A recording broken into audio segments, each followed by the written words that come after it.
How many times have you heard that you can't do this, and you can't do that, and it has never been done before?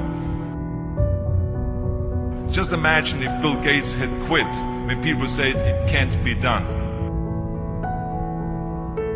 I hear this all the time. As a matter of fact, I love it when someone says that no one has ever done this before, because then when I do it, that means that I'm the first one that has done it. And I said to my family, I want to be a bodybuilding champion.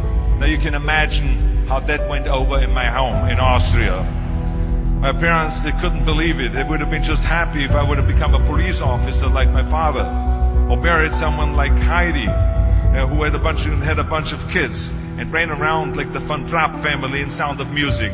That's what my family had in mind for me, but something else burned inside me. Something burned inside me. I wanted to be different. I was determined to be unique. I was driven to think big and to dream big. Everyone else thought that I was crazy. My friend said, if you want to be a champion in a sport, why don't you go and become a bicycle champion or a skiing champion or a soccer champion? Those are the Austrian sports. But I didn't care. I wanted to be a bodybuilding champion and use that to come to America and use that to go into the movies and make millions of dollars. So pay no attention to the people that say it can't be done. After all, I remember that after I was finished with my bodybuilding career, I wanted to get into acting and I wanted to be a star in films. You can imagine what the agents said when I went to meet all those agents. Everyone had the same line that it can't be done. The rules are different here. It says, look at your body. You have this huge, monstrous body and overly developed that doesn't fit into the movies. You don't understand. This was 20 years ago, the Hercules movies. Now there's the little guys that are in, Dustin Hoffman, Woody Allen, Jack Nicholson. And the agent also complained about my accent. He says, no one ever became a star with an accent like that, especially not with a German accent. And yes, I can imagine with your name, Arnold Schwarzenschnitzel or whatever the name is, on a billboard. Yeah, that's going to draw a lot of tickets and sell a lot of tickets. Yeah, right. So this is the kind of negative attitude they had, but I didn't listen to those rules. Even though they were very nice and they said, look, we can get you some bit parts. We can get you to be, playing a wrestler or a bouncer. Oh, maybe with your German accent, we can get you to be a Nazi officer in Hogan's Heroes or something like that. But, I didn't listen to all this. These were their rules, not my rules. I was convinced I could do it, that if I worked as hard as I did in bodybuilding, 5 hours a day, and I started getting to work, I started taking acting classes, took English classes, took speech classes, dialogue classes, accent removal classes I even took. And finally I broke through. I broke through and I started getting the first parts in TV, Streets of San Francisco. Lucille Ball hired me. I made Pumping Iron, Stay Hungry, and then I got the big break in Conan the Barbarian. And there the director said, if we wouldn't have Schwarzenegger, we would have to build one. Now think about that. And then when I did Terminator, I'll be back. Became one of the most famous lines in a movie history, all because of my crazy accent. Now think about it. The things that the agent said will be totally a detriment and will be impossible for me to get a job, all of a sudden became an asset for me. All of those things, my accent, my body and everything. So it just shows you never listen that you can't do something. And you have to work your way up. Of course, run for something else first. I mean, it was the same when I ran for governor.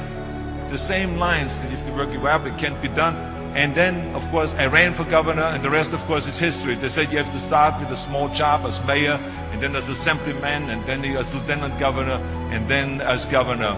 And they said, that's the way it works in a political career. I said, I'm not interested in a political career. I want to be a public servant. I want to fix California's problems and bring people together and bring the parties together. So, like I said, I decided to run. I didn't pay attention to the rules, and I made it, and the rest is history. People ask me all the time, they say to me, what is the secret to success?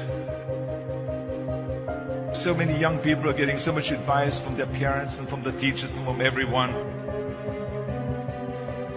But what is most important is that you have to dig deep down and ask yourselves, who do you want to be? Not what, but who. And I'm talking about not what your parents and teachers want you to be, but you. I'm talking about figuring out for yourselves what makes you happy.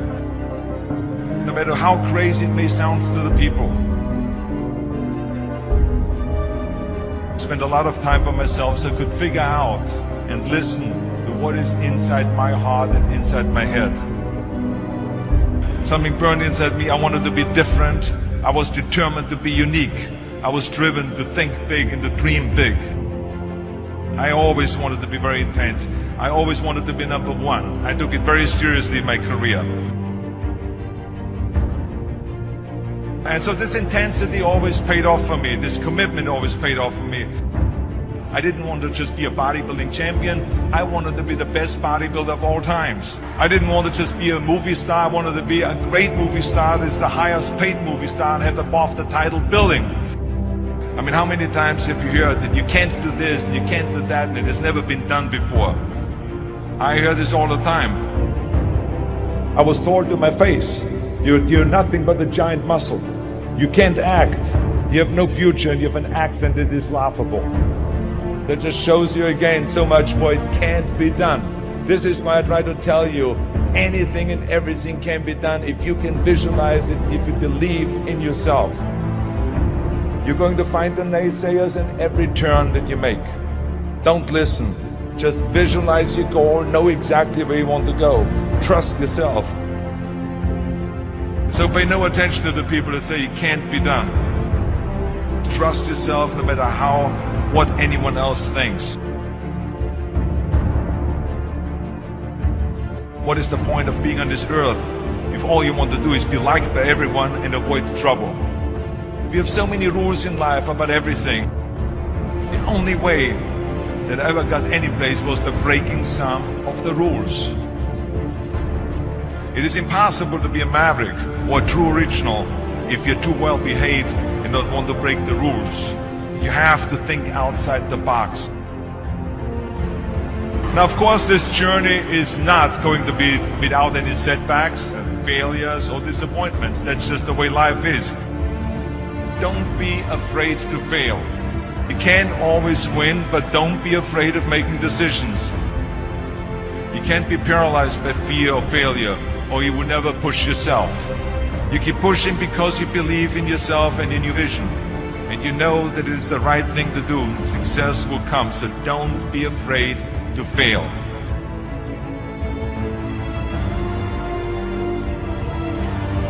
I always believe leaving no stone unturned. That's what makes you a champion. When you're out there partying, horsing around, someone out there at the same time is working hard. Someone is getting smarter and someone is winning. You never want to fail because you didn't work hard enough.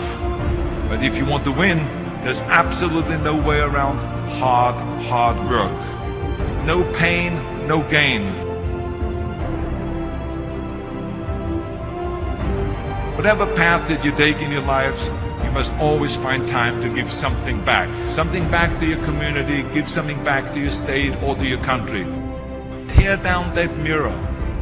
Tear down that mirror that makes you always look at yourself.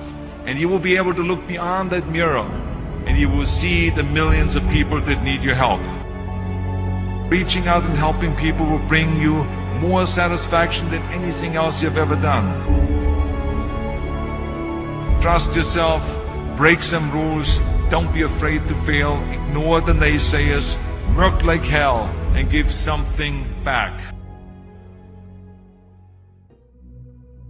I remember my mother-in-law, Eunice Kennedy Shriver, when she started Special Olympics in 1968, people said that it would not work. The experts, the doctors that specialized in mental disabilities and mental retardation said it can't be done. You can't bring people out of the institution. You can't make them participate in sports, in jumping, in swimming, and in running. They will hurt themselves. They will hurt each other. They will drown in the pool. But let me tell you something, now 40 years later, Special Olympics is one of the greatest organizations in 164 countries dedicated to people with mental disabilities and with intellectual challenge, and she did not take no for an answer. And the same is when you look at Barack Obama. I mean, imagine if he would have listened. If he would have listened to the naysayers, he would have never run for president. People said it couldn't be done, that he couldn't get elected, that he couldn't beat Hillary Clinton, that he would never win the general election. But he followed his own heart. He didn't listen to the "you can't," and he changed the course of American history. So over and over you see that if I would have listened to the naysayers, I would still be in the Austrian Alps yodeling. I would never have come to America. I would have never met my wonderful wife, Maria Shriver. I would have never had the wonderful 4 kids. I would have never done Terminator, and I wouldn't be standing here in front of you today as governor of the greatest state of the greatest country in the world. So I never listened that you can't. I always listened to myself and said, yes, you can.